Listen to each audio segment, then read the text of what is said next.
aku udah sering lihat juga di sosmed dan di media-media dan di berita. Siapa sih yang nggak tahu Kak Ira yang baru aja masuk atau keterima ya beasiswa di Stanford. Congrats.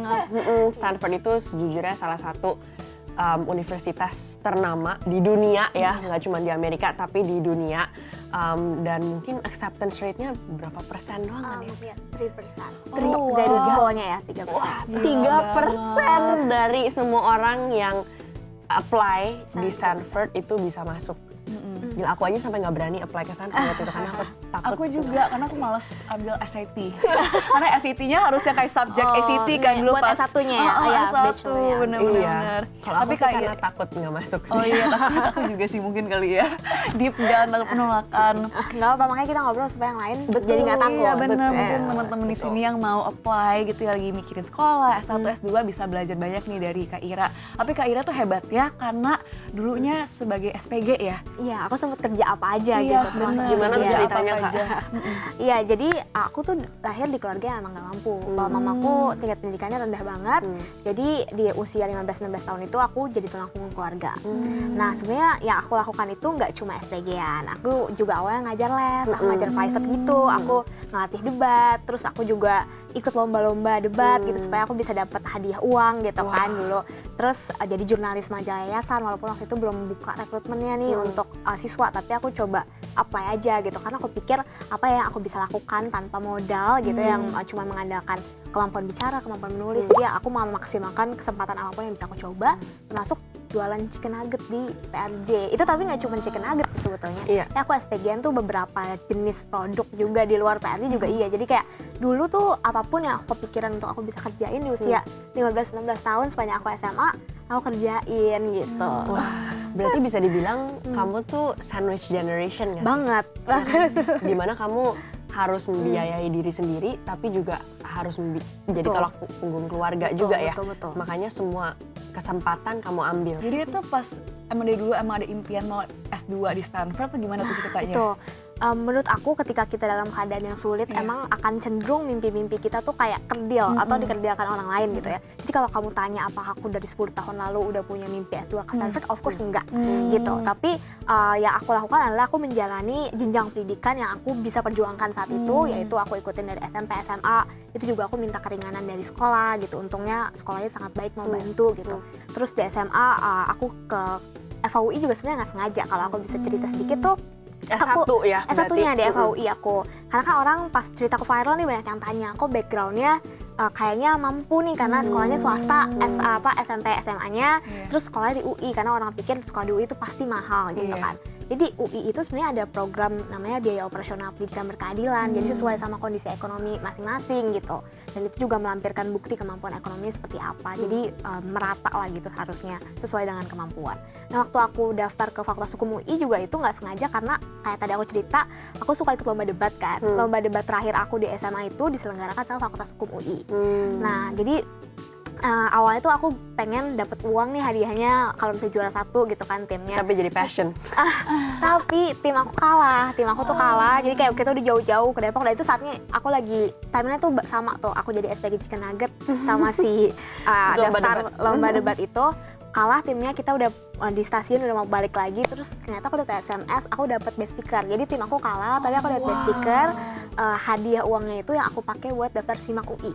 Jadi kan dulu kan ada biaya pendaftaran juga kan, dan dulu tuh nggak kekumpul ada chicken nuggetan aku tuh, karena uangnya kepake buat kebutuhan rumah tangga yang lain. Tapi untungnya ada jalan di mana aku dapet menang lomba itu, jadinya aku bisa daftar SIMAK UI. Dan karena aku pikir ini hadiah dari Fakultas Hukum UI, aku masukin Fakultas Hukum UI. Ternyata keterima. Ya ampun, gila ya. Wah, kalau ada jalan pasti jodohnya nggak kemana-mana banget gitu sih, ya. bener sih. Mungkin tapi ada gak pas ya berproses ya untuk kayak mendapatkan mimpi-mimpinya Kak Ira, banyak yang nggak percaya sama Kak Ira atau mungkin menjatuhkan Kak Ira. Doubting. Iya. Itu pasti banyak ya, maksudnya bahkan dari orang-orang yang terdekat gitu. Ada juga yang bilang kayak ngapain sih punya impian untuk kuliah gitu, bahkan karena mereka lihat kondisi ekonomi keluargaku sangat parah, aku harus tanggung gitu, dan kayaknya kuliah itu mimpinya terlalu tinggi nih buat anak-anak yang nggak mampu seperti aku gitu.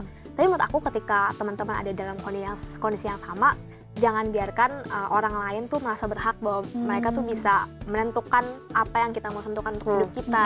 Jangan buat mereka merasa berhak untuk merebut modal semangat dan kerja keras kita gitu kan. Jadi menurut aku itu nggak usah jadi semangat dorongan negatif. Jangan sampai kayak aku pengen buktiin supaya mereka tahu mereka salah, jangan kayak gitu karena itu pasti toxic juga kan.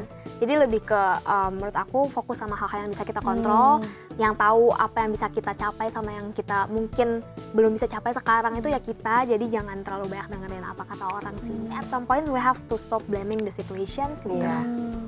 Aku suka banget nih buat teman-teman yang di sini yang mungkin lagi merasa kayak down karena sering banget dikatain orang ataupun merasa kayak kenapa sih nggak ada yang ngertiin aku juga, nggak pernah yang percaya dengan aku. Yang penting jangan menggunakan energi itu sebagai negatif ya, tapi melakukan dan menggunakan energi itu sebagai motivasi untuk melakukan hal-hal yang baik juga. Karena pasti bisa dong. Ini ada Kak Ira yang kasih lihat ke kita gitu sebagai contoh ya, bahwa if you put your mind to it and your heart to it pasti bisa gitu. Apapun situasinya ya. Betul. Nah balik lagi ke edukasi ya, kan tadi udah cerita sedikit bahwa Kak Ira itu akhirnya dari Fakultas Hukum UI terus apply ke S2 gitu ya? Kerja dulu. Karena kerja kan dulu pasti fokusnya adalah pengen mengembalikan kondisi ekonomi supaya jadi lebih baik gitu kan, menaikkan derajat keluargaku dulu. Jadi memang aku bekerja dulu, tapi sambil kerja tuh aku sambil lihat gimana sih senior-senior aku menata karir mereka gitu. Jadi itu lingkungan juga berpengaruh ya, gimana kita terinspirasi melihat orang lain, oh mereka berani mimpi tinggi, berani coba apply kuliah ke luar negeri. Mungkin nggak harus langsung Stanford gitu, tapi aku jadi penasaran kayak gimana sih supaya bisa kuliah ke luar negeri itu gimana caranya. Jadi aku mulai cari tahu, dan lama-lama aku jadi punya mimpi lagi gitu loh. Jadi membuka kesempatan baru buat aku bermimpi. Jadi menurut aku sih mimpi can come from role model sih. Soalnya itu kita mimpinya terlalu kecil gitu. Malah kayak banyak role model sebenarnya terus bilang mimpi kamu itu terlalu kecil, harus lebih besar lagi. Dan biasanya dari contoh hidup mereka kita jadi kayak ada ide nih, oh bisa lo melakukan hal kayak gitu. Dan abis itu kamu lakukan dan keterima. Alhamdulillah. Nah boleh ceritain nggak sih proses untuk mendapatkan beasiswa itu tuh seperti apa sih? Mungkin banyak karena di Rahasia Gadis banyak yang DM kita ya kayak Kak aku mau banget kayak sekolah di luar negeri gitu ya. Gimana caranya? Sebenarnya kalau kuliah di luar negeri itu yang paling penting tuh memang cari tahu dan riset sih. Jadi kita harus tahu dulu kita tuh mau pendidikan lanjutan buat apa, terus di bidang apa, untuk kita sendiri kah, atau mungkin motivasinya lebih pengen punya dampak yang lebih besar lagi di masyarakat gitu, atau keduanya gitu. Nah terus cari tahu maunya di negara mana, kampus apa yang sesuai sama program studi yang kita mau tuju. Terus kita bisa cari dua pilihan nih. Yang pertama adalah kita mau daftar dulu ke kampusnya, kemudian baru cari funding, atau secure fundingnya dulu lewat beasiswa gitu kan.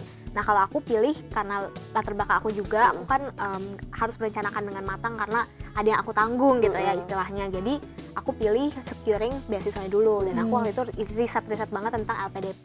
Karena LPDP ini juga kan encourage kita untuk memberikan dampak yang luas buat masyarakat Indonesia gitu kan. Jadi bisa diterangin dulu kali LPDP itu berarti program dari pemerintah Indonesia ya? Betul, Lembaga Pengelola Dana Pendidikan gitu. Jadi beasiswa diberikan oleh pemerintah Indonesia, kemudian ada banyak jalur tuh di LPDP. Aku pilih yang jalur reguler karena aku belum mendapatkan letter of acceptance dari perguruan tinggi negeri yang aku mau tuju.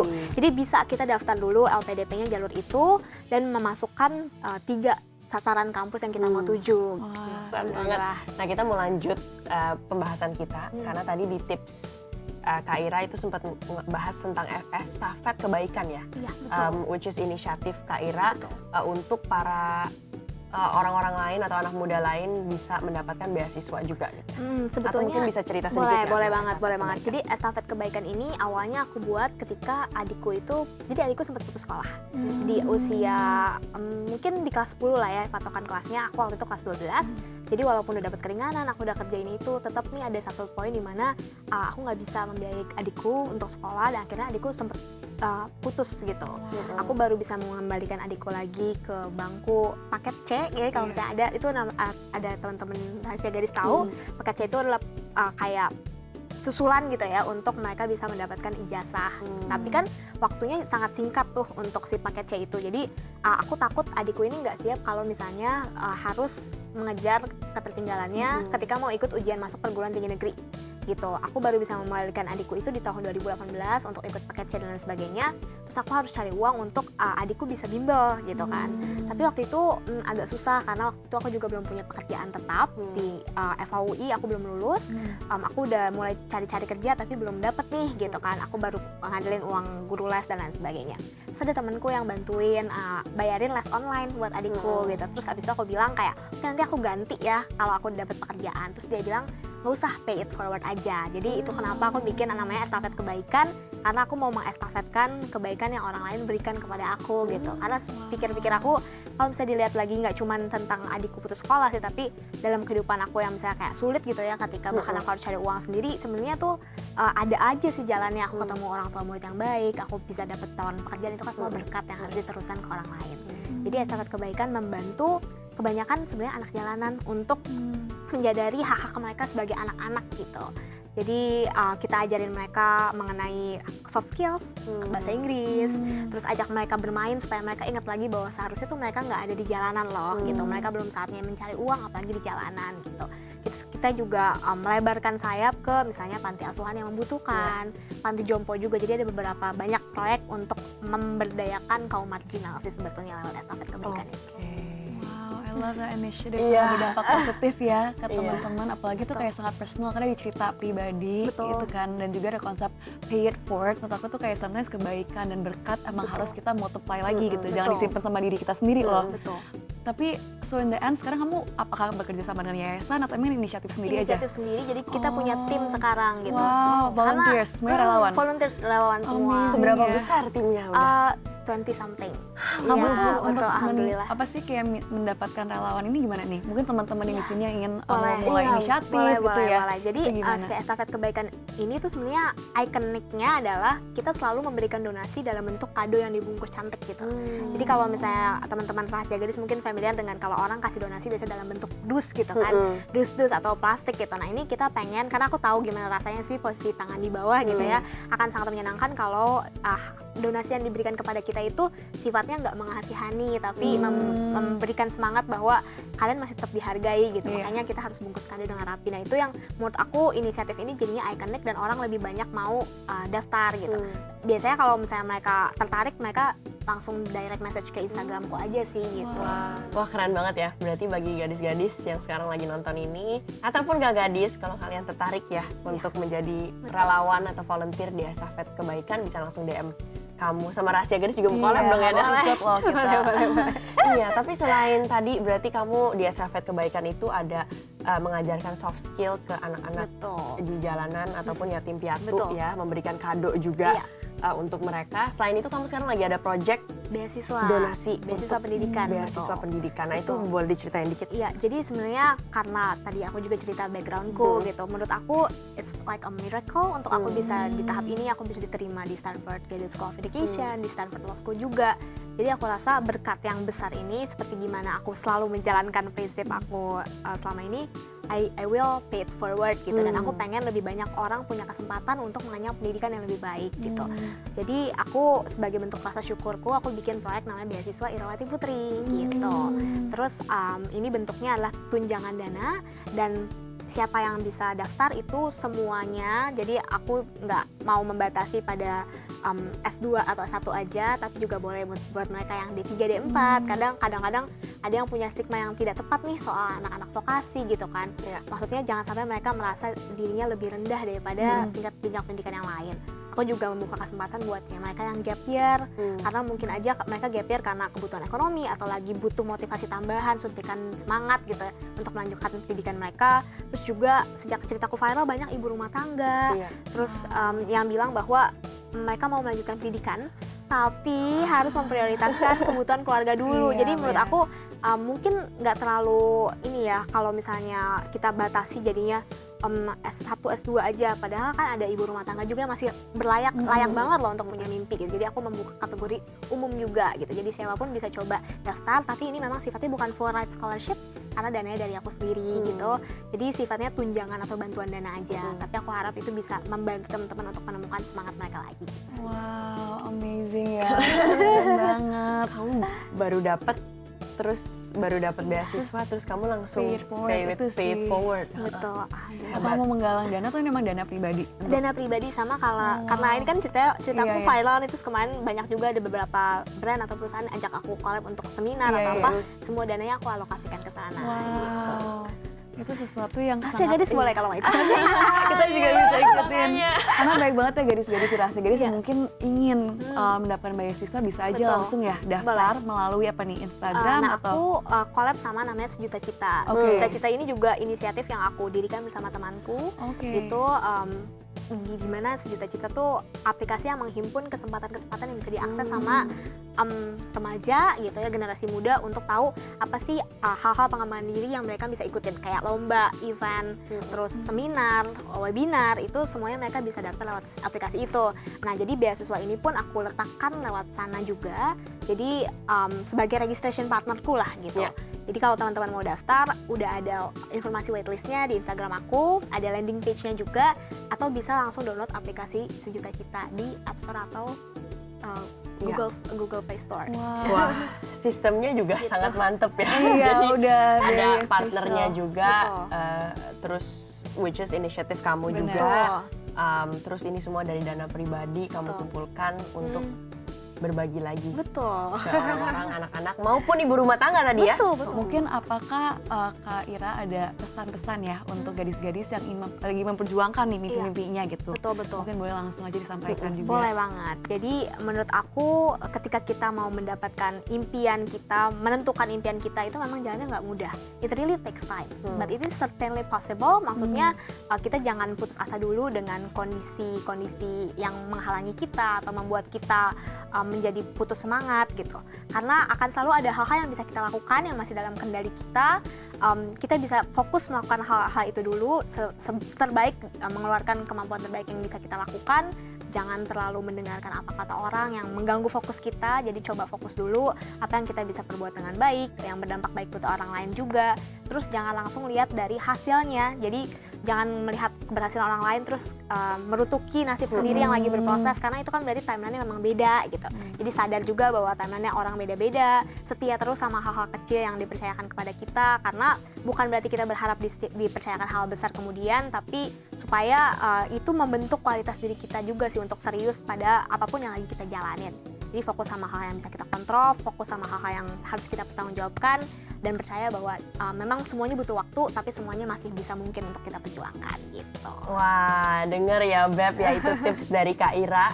Mungkin nggak mudah untuk dijalanin, tadi sempat kamu mention juga ya. Tapi kalau kita melakukan sedikit aja setiap hari, pasti lama-lama habit itu akan terbangun dan benefitnya akan banyak sekali ya untuk kita ke depannya. Apapun yang kamu lakukan, kalau misalnya kamu lagi cari mau S2, mau kerja, mau apapun. Iya apapun, iya beneran itu hal yang tips yang menurut aku sangat bisa diterapkan ke semua orang. Betul. Dalam umur apapun. Thank you banget ya Kak Ira, tapi jangan kemana-mana karena kita habis ini masih mau main games sama Kak Ira. Are you ready?